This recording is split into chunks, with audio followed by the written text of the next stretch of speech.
Awaken and rise up. The dead depart this earth not as dead people, but they leave it as if they were alive. The link is unloosed. The knot is untied. I cross this portal. I have thrown to the ground all evil which is on me. They go towards Osiris.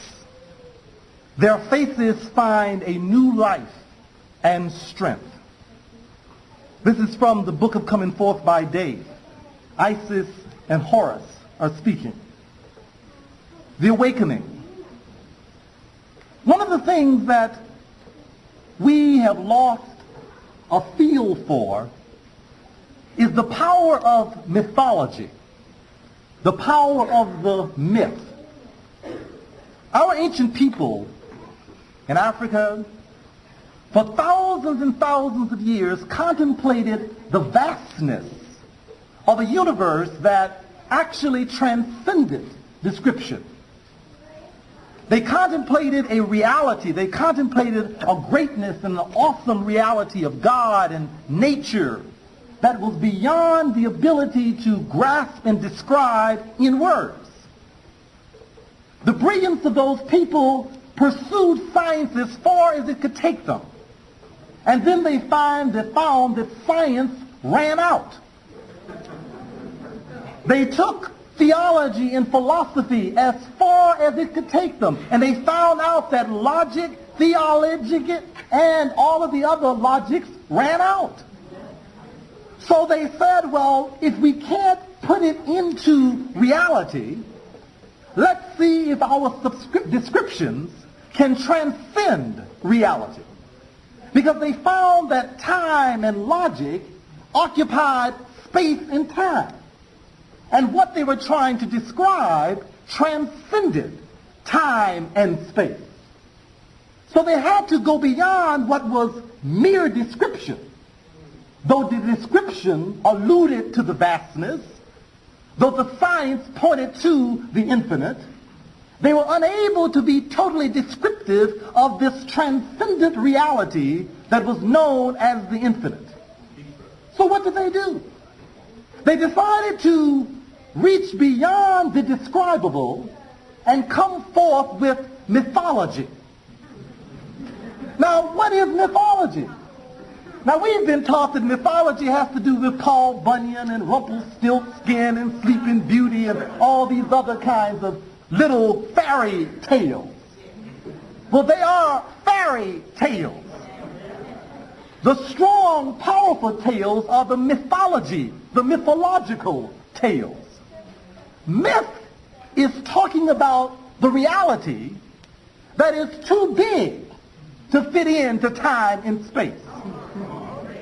Myth is the way to talk about the transcendent reality that transcends time and space and is able to be precise in its descriptions.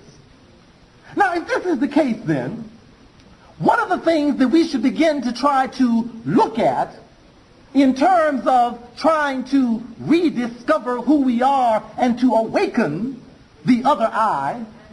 By the way, the two eyes see the physical, the third eye sees the mythological. And to be able to awaken the third eye, then it becomes necessary to rediscover the power of the myth.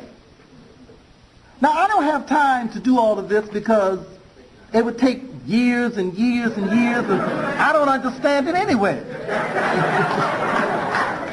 But I'm going to simply touch on something of what our ancient ancestors told us and teach us.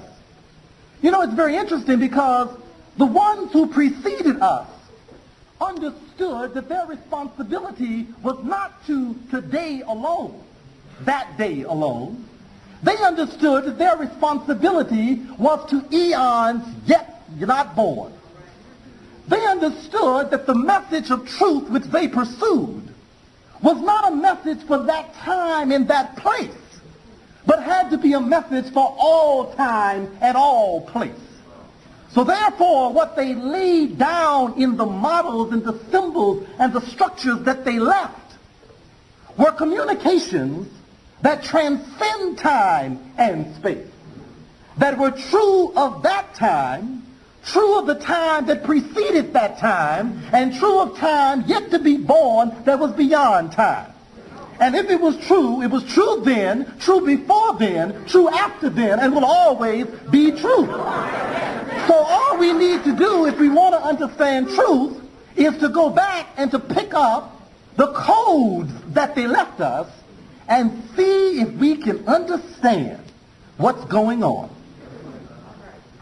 They tell us that Osiris was of divine origin.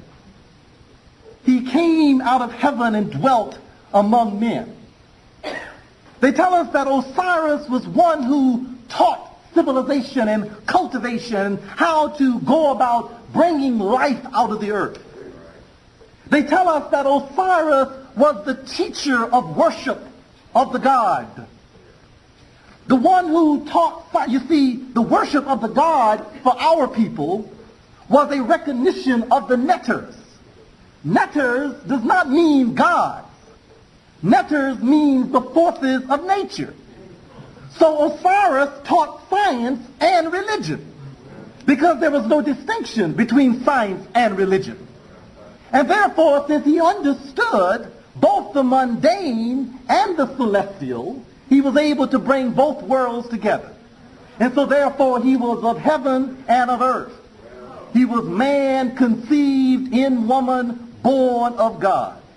So therefore, Osiris then, they tell us, was of divine origin. But because of a world that had been set up on some principles that we still don't understand, he had a brother whose name was Set, who Brother Quasey told us about and gave us pictures of earlier. And Set, who later became Satan or Shaitan, depending on your language preference, began to pursue, or Abel and Cain, whichever one story you want to use, they're all the same story. They went and somehow decided that they were going to somehow attack this scientific truth bringer called Osiris, and set out to slay him and mutilate him. Because Set represented the personification of evil, destructiveness, that which ate away at order, ate away at strength, ate away at power, ate away at truth. It was the natural opposing force to truth. And so that's what Osiris had to contend with. But the only way that you can ever get to truth and destroy it is by way of deception. So the story tells us that Osiris was tricked into his destruction. Now, Set had a party, called together his 72 co-conspirators, built a chest that was perfect to fit the size of Osiris, and after everyone at the party had tried themselves out in the chest, then Osiris was the last to try himself out in the chest.